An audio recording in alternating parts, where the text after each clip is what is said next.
Hello my dear friends, welcome to lucky education. और आज हम देखेंगे lockdown revision series class 10th SST का लेक्चर नंबर 4। जैसा कि आपको पता है पूरे देश में अभी लॉकडाउन लगा हुआ है और अभी इसको 3 मई तक एक्सटेंड भी कर दिया गया है लॉकडाउन को। तो ऐसी सिचुएशन में आप अपना घर पर रहें, सेफ रहें, घर से बाहर ना निकलें और गवर्नमेंट के जो निर्देश हैं उनका पालन करते रहें। ठीक है, तो आज हम देखेंगे इकोनॉमिक्स का एक टॉपिक है जिसका नाम है functions of commercial banks. 4 number का एक क्वेश्चन सीधा सीधा इस पर बनता है कि कॉमर्शियल बैंक के क्या क्या फंक्शंस होते हैं। ठीक है, और इसको करने से पहले हम देखेंगे कॉमर्शियल बैंक्स क्या होते हैं। हालांकि ये पूरा की पूरा सिलेबस मैं अपलोड कर चुका हूँ हमारे लकी एजुकेशन यूट्यूब चैनल पर, जहाँ पर आप स्पेशल प्लेलिस्ट बनी हुई है क्लास 10th इकोनॉमिक्स, वहाँ पर आप डिटेल्स में देख सकते हो। फिर भी आज ये टॉपिक हम पूरा कंप्लीट करेंगे, बैंक्स क्या होती हैं कॉमर्शियल बैंक्स और क्या क्या फंक्शंस होते हैं इनके। ठीक है, तो कॉमर्शियल बैंक्स आपने मार्केट में ऐसे बहुत सारी देखेंगे, state bank of India, HDFC bank, bank of India, PNB. ठीक है, ऐसे करके मार्केट में बहुत सारी बैंक्स हैं, इनको हम कॉमर्शियल बैंक्स बोलते हैं। पर ध्यान रखना जो अपनी सेंट्रल बैंक है आरबीआई, वो कॉमर्शियल बैंक नहीं है। ठीक है, आरबीआई कॉमर्शियल बैंक नहीं कह सकते, इन सब के ऊपर बैंकों की बैंक कहते हैं हम आरबीआई को। ठीक है, तो हमारे यहाँ पर जो बैंकिंग सिस्टम में जो सबसे बड़े टॉप नंबर पे वो है हमारी आरबीआई, और आरबीआई ही सरकार के साथ मिलकर ये बाकी बैंकों को क्या करती है, कंट्रोल करती है। तो बैंकों को रेगुलेट करने की जिम्मेदारी किसकी है, आरबीआई की। और ध्यान रखना अपने देश की जो सेंट्रल बैंक है विच इज आरबीआई। ठीक है, तो कॉमर्शियल बैंक नहीं है, इतना बस आपको ध्यान रखना है। ओके, अच्छा, अगर हम देखें तो बैंक्स का काम क्या है, जैसे मान लो हम एग्जांपल ले लेते हैं, यहाँ पर बैंक है और एक तरफ यहाँ पे हैं जेठालाल जी और एक तरफ है मुकेश अंबानी जी। ठीक है, तो बैंक कैसे काम करती है, बैंक में एक्चुअली क्या है, एक तरफ ऐसे लोग होते हैं जिनके पास सेविंग होती है। अब सेविंग का मतलब क्या है, मान लो जेठालाल जी 10,000 रुपये पर महीने कमा रहे हैं, सपोज 10,000 रुपये कमा रहे हैं, जिसमें से इनके 5,000 रुपये का पर मंथ का खर्चा हो रहा है। अच्छा, अब बचे कितने, 5,000। तो जेठालाल जी हर महीने कितने रुपये बचा रहे हैं, 5,000 रुपये बचा रहे हैं। तो ऐसे ही जेठालाल जी की तरह जितने भी लोग हैं इंडिया में जिनके पास सेविंग है, मतलब जितनी इनकम है उससे खर्चा कम है उनका, तो बचा कुचा पैसा क्या कहलाएगा, सेविंग कहलाएगा। तो ऐसे लोग जिनके पास सेविंग होती है तो वो अपना पैसा जमा कराते हैं बैंक में, और ऐसे लोग कहलाते हैं डिपॉजिटर। क्या कहलाएंगे, डिपॉजिटर। अच्छा, अब बैंक में इन्होंने पैसा जमा करा दिया, तो बैंक क्या करती है, इनको कुछ इंटरेस्ट देती है, लो इंटरेस्ट देती है। अब भाई सिंपल सी बात है, जब बैंक में ये पैसा जमा करा रहे तो इनको भी तो फायदा होना चाहिए, ये भी तो मुंह फाड़ के बैठे हैं कि भाई हमें भी कुछ दो। तो बैंक इनको क्या देती है, लो इंटरेस्ट पर पैसा दे देगी। अच्छा, तो जेठालाल की तरह लाखों करोड़ों लोग ऐसे होते हैं जिनके पास सेविंग होती है, वो अपना पैसा कहाँ पर दे रहे हैं, बैंक में जमा करा रहे हैं, करा दिए साहब। अब इसके बाद क्या होगा, बैंक के पास ऐसे करके बहुत सारा रुपया इकट्ठा हो जाएगा। अब बताओ बैंक क्या करेगी उसका, बैंक को तो मतलब पैसा भी देना पड़ रहा है डिपॉजिटर्स को। तो बैंक क्या करती है, ज़रूरतमंद लोगों को, जिनको मतलब लोन की ज़रूरत है, जिनको पैसा चाहिए।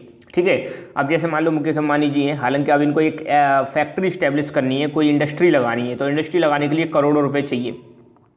तो ये क्या करेंगे, बैंक के पास जाएंगे और बैंक से क्या लेंगे, पैसा लेंगे। सिंपल सी बात है। अब बैंक इनको फ्री में तो देगी नहीं, तो बैंक पहली बात तो जो पैसा लेने वाले होते हैं, जिनको लोन चाहिए बैंक से, वो लोग कहलाते हैं बोरोवर, और जो बैंक में पैसा जमा कराते हैं वो कहलाते हैं डिपॉजिटर। अब बैंक ने इनको पैसा दे दिया, तो अब ऐसा नहीं है तो फ्री में दे देगी, इनको क्या है, टाइम टू टाइम इंटरेस्ट पे करना पड़ेगा, और बाद में जब जितने समय का लोन लिया उसके बाद टोटल मनी क्या करना पड़ेगा, डिपॉजिट करना पड़ेगा। तो बैंक क्या करती है, ऐसे लोगों से जो बैंक से कर्जा लेते हैं, लोन लेते हैं, उनसे हाई इंटरेस्ट चार्ज करती है। फॉर एग्जाम्पल, बैंक जेठालाल को दे रही है 4% और बैंक मुकेश अंबानी जी से ले रही है 12%, तो अंतर कितने का हो गया, 8% का। तो 8% का मुनाफा हो गया किसका, स्टेट बैंक ऑफ इंडिया का। हो सकता है इसमें से 1-2% क्या निकाल दो, उसके खर्चे निकाल दो, फिर भी 6% सीधे सीधे किसकी झोली में आ गए, स्टेट बैंक ऑफ इंडिया। तो बैंक कैसे कमा रही है, बैंक ऐसे कमा रही है, बैंक डिपॉजिटर को तो देती है लो इंटरेस्ट, और जो बोरोवर होते हैं उनसे चार्ज करती हैं हाई इंटरेस्ट। तभी बैंक क्या करती हैं, इसी इंटरेस्ट का जो मतलब गेम है, इसी से क्या करती हैं, अपना मुनाफा या अपना प्रॉफिट कमाती हैं। ठीक है, तो ये सिंपल सा काम है बैंक का। तो बैंक क्या है, दो चीज़ों के बीच में एक लिंक है। दो चीज़ कौन कौन सी, एक तरफ डिपॉजिटर है और एक तरफ है बोरोवर।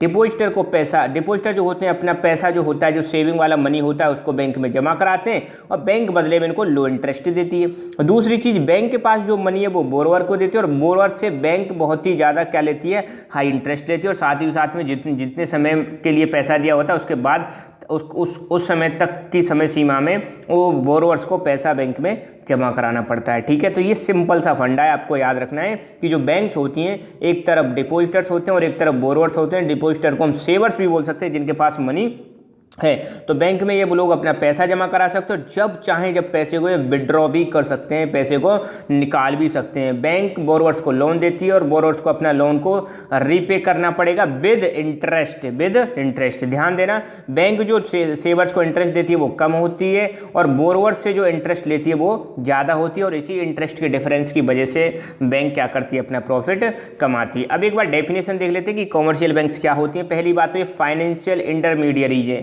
फाइनेंशियल इंटरमीडिएट का मतलब ये बिचौलिया की तरह काम करती हैं। किस किस के बीच में, सेवर्स और बोरोवर्स के बीच में, या डिपॉजिटर्स और बोरोवर्स के बीच में किसका काम करती हैं, बिचौलिया की तरह, इसलिए इनको बोलते हैं फाइनेंशियल इंटरमीडिएट बोलते हैं।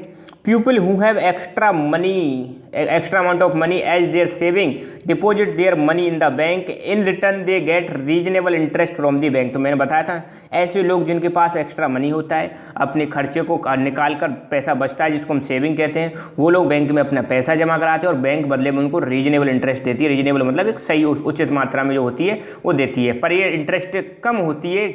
किससे कम होती है, जो बैंक मतलब बोरोवर से चार्ज करती है। ठीक है, okay. Bank distribute the deposited money among the borrowers for various purposes and get high interest from them. अब बैंक के पास जो पैसा आया वो इसको क्या करेगी, जो बोरोवर्स हैं, जो उधार लेने वाले लोग हैं, उनको क्या करती है, डिस्ट्रीब्यूट करती है और उनसे हाई इंटरेस्ट लेती है। जबकि जो डिपॉजिटर्स होते हैं उनको कैसे इंटरेस्ट देती है, थोड़ी बहुत रीजनेबल। ठीक है, और बैंक एक मीडिएटर की तरह काम करती है डिपॉजिटर और बोरोवर के बीच में। मीडिएटर मतलब बिचौलिया की तरह काम करती है। और बैंक में अगर आपने पैसा रख रखा है तो मनी आपका सेफ है, आप जब चाहो जब मनी को निकाल सकते हो। आजकल तो आपने देखा होगा ऑनलाइन ट्रांजैक्शन बहुत ज़्यादा बढ़ गए हैं, तो हम जो भी ट्रांजैक्शन करते हैं, अगर आपका बैंक में अकाउंट है तो कहीं भी जाके अपने ऑनलाइन बैंक से, मतलब ऑनलाइन बैंकिंग के थ्रू आप मतलब कोई भी ट्रांजैक्शन कर सकते हो। ट्रांजैक्शन मतलब लेन देन कर सकते हो। और आज की डेट में तो बहुत सारी मोबाइल एप्लीकेशन है, जैसे भीम ऐप। ठीक है, भीम ऐप सुनी होगी आपने, पेटीएम और फ़ोन पे, पता नहीं कितनी सारी मार्केट में आ गई हैं। तो ये जो है इनसे क्या कर सकते हो, आप लेन देन का काम कर सकते हो। पेटीएम भी है, जिसमें बैंक क्या क्या फैसिलिटीज़ प्रोवाइड कराती है। देखो, बैंक के इंपॉर्टेंट चीज़ ध्यान रखना, बैंक का सबसे इंपॉर्टेंट क्या है काम, डिपॉजिट एक्सेप्ट करना, और दूसरा सबसे इंपॉर्टेंट काम क्या है, लोन प्रोवाइड करना। तो बैंक के दो तो ये है इंपॉर्टेंट काम, पहला तो डिपॉजिट लेना डिपॉजिटर से, और दूसरा लोन प्रोवाइड करना किसको, बोरोवर्स को। तो ये दो है सबसे इंपॉर्टेंट काम। बाकी इसके अलावा भी बैंक बहुत सारे काम करती है, जैसे एक तो डिमांड डिपॉजिट्स को एक्सेप्ट करती है, चेक की फैसिलिटी प्रोवाइड कराती है, एक्सेप्टिंग डिपॉजिट्स। डिमांड डिपॉजिट्स का मतलब है जब भी कोई व्यक्ति मतलब पैसा निकालना चाहे डिपॉजिट्स को वो निकाल सकता है। चेक की फैसिलिटी प्रोवाइड कराती है, डिपॉजिट को एक्सेप्ट करती है, लोन प्रोवाइड कराती है, और ये खाते प्रोवाइड कराती है। एक करंट अकाउंट होता है और एक सेविंग अकाउंट होता है। आपको कमेंट करके बताना है what is the difference between current account और सेविंग अकाउंट। चलो मैं ही बता दूंगा, अभी आने दो। ठीक है, ऑनलाइन बैंकिंग की फैसिलिटी प्रोवाइड कराती है, मोबाइल बैंकिंग की फैसिलिटी प्रोवाइड कराती है, एटीएम की फैसिलिटी प्रोवाइड कराती है, क्रेडिट कार्ड की फैसिलिटी प्रोवाइड कराती है, मनी ट्रांसफ़र की फैसिलिटी प्रोवाइड कराती है। आपके जो बिल होते हैं, इंस्टॉलमेंट पे करना है किसी चीज़ का, मान लो आपने कोई इंश्योरेंस की किस्त जमा करानी, उसका पेमेंट कर सकते हो। तो बैंक बहुत सारी फैसिलिटीज़ प्रोवाइड कराती है। ये अदर फैसिलिटीज़ है जो बैंक के द्वारा प्रोवाइड की जाती हैं। अब हम देखेंगे functions of commercial bank. Commercial banks के फंक्शंस क्या क्या होते हैं, क्या क्या कॉमर्शियल बैंक्स के कार्य होते हैं। तो मेनली 3 फंक्शंस होते हैं। अगर ये आए क्वेश्चन 4 मार्क्स का आएगा तो ये तीनों आपको लिख के आने हैं। ठीक है, तो 3 फंक्शन है। सबसे पहला काम है डिपॉजिट को एक्सेप्ट करना, दूसरा लोन प्रोवाइड करना, और तीसरा है अदर फंक्शंस। तो मैंने बताया था बैंक जो सबसे इंपॉर्टेंट फंक्शन है वो डिपॉजिट को एक्सेप्ट करना है, और दूसरा लोन देना है, और तीसरा है अदर फंक्शंस। ठीक है, अच्छा, पहला है एक्सेप्टिंग डिपॉजिट्स। तो एक्सेप्टिंग डिपॉजिट में क्या है, देखो सबसे इंपॉर्टेंट है, this is the most important function of the bank to accept deposit. सबसे इंपॉर्टेंट काम है, बैंक डिपॉजिट एक्सेप्ट करती है किससे, इंडिविजुअल, फर्म्स और अदर इंस्टीट्यूशंस। कोई भी व्यक्ति बैंक में अपना पैसा जमा करा सकता है। डिपॉजिट 3 प्रकार के एक्सेप्ट करती है, एक तो करंट अकाउंट से, दूसरा सेविंग अकाउंट से, और तीसरा होता है परमानेंट डिपॉजिट्स। ठीक है, जनरली जो करंट अकाउंट खुलवाते हैं ये खुलवाते हैं बिजनेसमैन, और सेविंग अकाउंट खुलवाता है आम आदमी। ठीक है, ये चीज़ ध्यान रखना। करंट अकाउंट में क्या है, आप नंबर ऑफ ट्रांजेक्शन्स बहुत ज़्यादा होते हैं और सेविंग अकाउंट में जो नंबर ऑफ ट्रांजेक्शन्स करने की जो लिमिट होती है वो कम होती है। ठीक है, सेविंग अकाउंट में इंटरेस्ट ज़्यादा मिलता है और करंट अकाउंट में इंटरेस्ट ज़्यादा क्या बिल्कुल नहीं मिलता। ठीक है, बहुत ही कम मिलता है, मिलता भी है। तो ध्यान रखना, जो बैंक एक्सेप्ट करती है, कहाँ से एक्सेप्ट करती है, करंट अकाउंट से, सेविंग अकाउंट से और परमानेंट डिपॉजिट से। पहले हम बात करेंगे डिपॉजिट ऑफ करंट अकाउंट। ठीक है, तो पहली बात तो करंट अकाउंट का जो खाता खुलवाता है वो कौन खुलवाते हैं, जो बिजनेसमैन होते हैं वो अपना जो पैसा है वो करंट अकाउंट में जमा कराते हैं। They can do transactions many times a day, अगर दिन में जितना चाहे वो ट्रांजेक्शन्स कर सकते हैं। अब मान लो कोई बिजनेसमैन है तो उनको क्या है, दिन भर बहुत सारे काम पड़ते रहते हैं, किसी बिल का पेमेंट करना है, किसी से मतलब और किसी भी चीज़ का भुगतान करना है, तो मतलब उनको दिन भर में पता नहीं कितने सारे ट्रांजेक्शन्स करने पड़ते हैं। अब एक आम आदमी है वो तो अपना पैसा जमा कराने जाएगा और उसके बाद जब कभी हार्डली ज़रूरत पड़ेगी तो वो उनको बैंक में जाना पड़ता है। मगर जो बिजनेसमैन टाइप के लोग होते हैं उनको बहुत सारे ट्रांजेक्शन्स करने होते हैं, ट्रांजेक्शन्स मतलब लेन देन करने होते हैं। ठीक है, तो जो बिजनेसमैन लोग होते हैं वो खाता खुलवाते हैं करंट अकाउंट। ठीक है, पहली बात तो करंट अकाउंट में पैसा जमा कराते हैं बिजनेसमैन और वो कई सारे ट्रांजेक्शन्स कर सकते हैं। अब सोचो, बैंक में पैसा तो जमा ही नहीं हो रहा, मतलब बैंक में पैसा आ रहा है बिजनेसमैन का और जा रहा है, आ रहा है, जा रहा है, तो बैंक, अब सिंपल सी बात है, बैंक को तो फायदा कब होगा, जब बैंक में पैसा लंबे समय तक जमा रहे। मगर यहाँ पर तो बैंक को कोई फायदा ही नहीं हो रहा। तो बैंक ऐसे अकाउंट पर जो करंट अकाउंट होते हैं उसको या तो जीरो इंटरेस्ट या बिल्कुल लो इंटरेस्ट प्रोवाइड कराती है। सिंपल सी बात है, बैंक उसी को ज़्यादा, सबसे ज़्यादा इंटरेस्ट देगी जो ज़्यादा लंबे समय तक अपना पैसा जमा कराए। ठीक है, ये सिंपल सा फंडा है। दूसरा है डिपॉजिट ऑफ सेविंग अकाउंट। तो ध्यान रखना, जो कॉमन मैन होते हैं, आम आदमी जो होते हैं, कॉमन पीपल जो होते हैं, वो अपना पैसा सेविंग अकाउंट में खुलवाते हैं जिसको हम बचत खाता बोलते हैं और करंट अकाउंट को हम चालू खाता बोलते हैं। और बैंक ऐसे जो खाते होते हैं, जो आपके सेविंग अकाउंट होते हैं उस पर रीजनेबल इंटरेस्ट प्रोवाइड कराती है। और यहाँ पर थोड़ी रेस्ट्रिक्शन होती है, पाबंदी होती है। किस पर पाबंदी होती है, विड्रॉवल एंड ट्रांजेक्शन्स की। महीने में आपने सुना होगा जो सेविंग अकाउंट के खाते होते हैं कि एटीएम से 5 बार हम पैसा निकाल सकते हैं, अगर ज़्यादा निकालोगे तो फिर उस पर चार्ज लगता है एक्स्ट्रा। ठीक है, तो यहाँ पर थोड़ी लिमिटेशन होती है कि आप मतलब फिक्स नंबर ऑफ ट्रांजेक्शन्स कर सकते हो, मंथली या फिर मतलब वीकली जो भी है, या पर डे के हिसाब से, और पैसा निकालने करने की भी लिमिट होती है इसमें। तो ये थोड़ा सेविंग अकाउंट का फंडा है। यहाँ पर मतलब लोगों को ध्यान रखना, दो ही चीज़ इंपॉर्टेंट है, कॉमन आदमी खुलवाते हैं, थोड़ी सी यहाँ पर क्या होती है, रीजनेबल इंटरेस्ट मिलती है, 3% 4% जितनी भी है, और यहाँ पर ट्रांजेक्शन्स भी कैसे होते हैं, लिमिटेड होते हैं। तीसरे है परमानेंट डिपॉजिट्स। परमानेंट मतलब लंबे समय के लिए, जैसे आपने सुना होगा एफडी, फिक्स डिपॉजिट। ठीक है, जिसमें मतलब 1 साल के लिए, 6 महीने के लिए मतलब करा लेते हैं। तो जो परमानेंट डिपॉजिट होते हैं ये थोड़े लंबे समय के लिए होते हैं, मतलब पैसा लंबे समय के लिए जमा करा सकते हैं। तो अब जब पैसा लंबे समय के लिए है बैंक के पास, तो बैंक भी उनको इंटरेस्ट रेट थोड़ी ज़्यादा देती है। ठीक है, तो bank provide maximum interest on permanent deposit. जो परमानेंट डिपॉजिट होते हैं उन पर बैंक सबसे ज़्यादा इंटरेस्ट देती है।